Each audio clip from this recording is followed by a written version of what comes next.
এটা স্বৈর শাসন, এখন একত্ব, এগুলো তো নরম করে বলা। এইরকম শাসন তো আমরা কখনো আশা করিনি।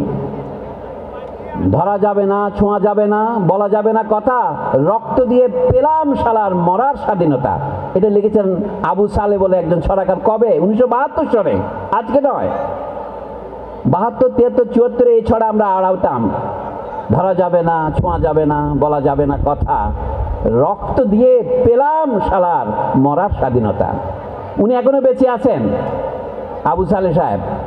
উনি জাতীয় গণগ্রন্থাগার অধিদপ্তরের মহাপরিচালক ছিলেন, কিন্তু পরে একসময় আহত হয়ে, খন্দকার মোশতাকের সময়ে বোমায় আহত হয়ে তিনি এখনো পঙ্গু অবস্থায় কালাতিপাত করছেন, বয়স 80-র কাছাকাছি। আমি এই কথাটাই বলছি, বর্তমানে আমরা মরার স্বাধীনতা পেয়েছি, অন্য কোনো স্বাধীনতা পেয়েছি কিনা চিন্তা করে দেখেন। সাম্যের কি হয়েছে বাংলাদেশ স্বাধীন হওয়ার পর? বুকে হাত দিয়ে চিন্তা করেন, ক্রমশ অসাম্য শন শন বেগে বেড়েছে, মানবিক মর্যাদা ধূলিসাৎ হয়েছে, টর্চার, গুম, খুন, ক্রসফায়ার, গান ফাইট বাংলাদেশে বেড়েছে না কমেছে আপনারা জানেন। তাহলে আমাদের ছাত্রছাত্রী আমরা কি শেখাবো? অধিকার ও কর্তব্য কি শেখাবো? শুধু তর্ক হচ্ছে, আমরা কি জাতীয় সঙ্গীত বদলাবো? আমরা জাতীয় সঙ্গীত বদলাবার চেয়ে গুরুত্বপূর্ণ দাদ হচ্ছে এই সংস্কৃতি বন্ধ করা।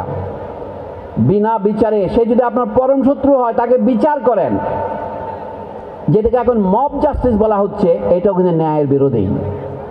যে কোনো লোককে যে অপরাধ করেছে তাকে গ্রেপ্তার করুন, তাকে বিচারের সোপর্দ করুন এবং তাকে যথাযথ প্রক্রিয়া বিচার করে দোষীকে শাস্তি দিন। নির্দোষ লোকদের 133 জন, 537 জনের আসামি করে হত্যা মামলা করবেন না।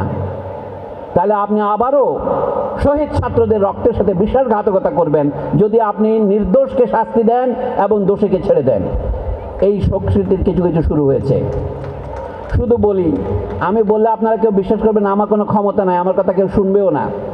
এই যে কিন্ডারগার্টেন ইংরেজি মিডিয়ামে করছেন, মাতৃভাষায় বাদ দিয়ে করছেন, দেশে বাঙালি ছাড়া অন্যান্য মানুষজন আছে। বাংলাদেশের জনগণের মধ্যে আমি ধর্ম নিয়ে বৈষম্য করব না, ভাষা নিয়েও বৈষম্য করব না, জাতিগত পরিচয় নিয়েও বৈষম্য করব না, এমনকি শ্রেণী নিয়েও বৈষম্য করব না। এইটা যদি আপনার শপথ হয়, আপনি দেশের নতুন নতুন শ্রেণী তৈরি করছেন কেন? তাহলে তারা সহজে দেখিয়ে দেখেন তো মাদ্রাসা শিক্ষা আছে, ইংরেজি শিক্ষা আছে, কিন্তু নতুন নতুন ইংরেজি শিক্ষা বাড়াচ্ছেন। এটা কি সাম্যকে বাড়াচ্ছে না বৈষম্যকে বাড়াচ্ছে? আমি আবার বলি, আমরা বৈচিত্র্যের বিরোধী নই, কিন্তু আমরা বৈষম্যের বিরোধী। এই জন্য বললাম, সরকারি হরগঙ্গা কলেজ সরকারি হওয়ায় আমি খুশি। আমি চাই যে অন্য কলেজগুলিতেও সরকার দায়িত্ব গ্রহণ করুক, সকল শিক্ষকের বেতন একটা নির্দিষ্ট গ্রহণযোগ্য মাত্রায় এবং সমতার ভিত্তিতে, যোগ্যতার ভিত্তিতে হোক। আমরা যারা বিসিএস পাশ করে ক্যাডার হয়ে ঢুকেছি, সুতরাং আমি আমাকে নিয়ে চিন্তা করব, আমার ভাই যে বিসিএস ক্যাডার হতে পারে নাই, কেউ কেউ মেধার দোষে, কেউ কেউ ভাগ্যের দোষে। ভাগ্যের দোষে যদি আমিও একজন, আমি সরকারি কলেজে শিক্ষক হতে পারি নাই না, সে ভাগ্যক্রমে হতে পারি নাই, তাই বলে কি আপনি আমাকে একেবারে মাসে 11,000 টাকা বেতন দিবেন? এটা দেখেন, সরকারি কলেজের শিক্ষকরা তাদের ক্যাডার বৈষম্য দূর করার জন্য আন্দোলন করছেন। অনেকের সাথে আমার দেখা হচ্ছে, কথা হচ্ছে, কিন্তু আমি বলছি প্রাথমিক বিদ্যালয়ের শিক্ষকদের জন্য আপনারা আন্দোলন করছেন না কেন? আপনারা অত্যন্ত ভালো কাজ করেছেন, শিক্ষক পরিশোধ করেছেন, নিজেরা পকেট থেকে টাকা দিয়ে চাঁদা তুলে শহীদ পরিবারকে সাহায্য করেছেন, এই জন্য আপনাদের অভিনন্দন এবং ধন্যবাদ জানাই।